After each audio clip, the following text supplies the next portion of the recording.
Do you feel like you don't deserve to eat? This is a really common thought process that is experienced by someone who has a disordered relationship with food or a full-fledged eating disorder. My name is Sheena, and I'm a registered dietitian specializing in the care of persons with eating disorders. So before we even dig into some of the reasons why you feel like you don't deserve to eat, I want to propose this question to you. Who does deserve to eat? What are they doing on a day-to-day basis? What is their lived experience like? What behaviors do they have? What attributes do they have? So, when we explore this question from that perspective, that can help us to really identify how we show up in the world in comparison to a person that we perceive as having value and having the attributes that make them the individual that is deserving of nourishment and life-sustaining sustenance. Now, let's dig further into why you might feel like you do not deserve to eat. So many individuals might feel like they don't deserve to eat for a plethora of reasons. One of the most common reasons is because of what is known as fat phobia. So, fat phobia is essentially the discrimination of anyone that lives in a larger body or the glorifying of small bodies. Diet culture has taught us that we should always be in the smallest body possible. And so, an individual that is constantly told to shrink the way that they show up in the world and continually lose weight might feel like they don't deserve to eat. They might feel like they need to earn food. They might feel like they shouldn't be eating anything that would cause them joy or simply for emotional purposes because they should always be trying to lose weight. Many individuals that are experiencing fat phobia might feel a moral obligation to shrink their body as a determinant of their worthiness. Healthcare providers might tell these individuals that they should shrink their body if they care about their bodies and to pursue health continually. All of these reasons might make you feel like you don't deserve to eat if you are in a body that doesn't meet societal standards.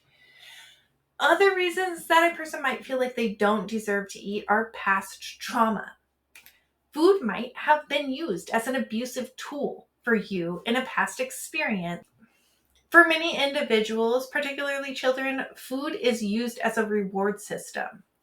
And many times, food is used as a reward for participating in a behavior that an abuser might like. You might also feel like you don't deserve food because you might feel like food needs to be earned or food is only fuel. This is also a common narrative from our diet culture standards.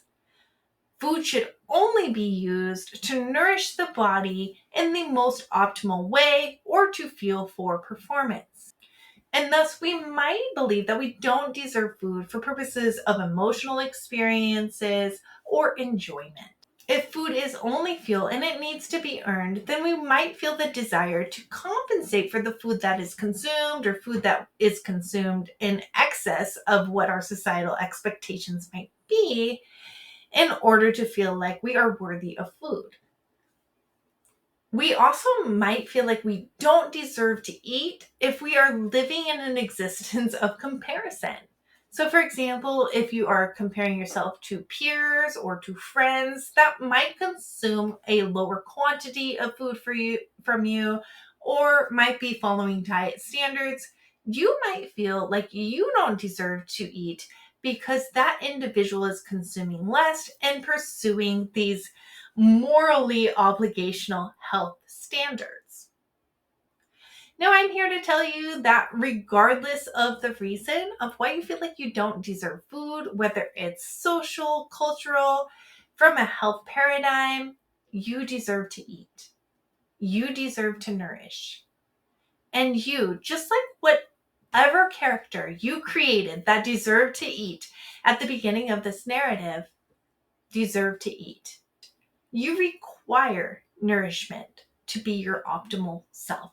Now, the next thing I want to invite you to consider is, when do you allow yourself to experience pleasure? Do you allow yourself to watch television? Do you allow yourself to buy new clothes?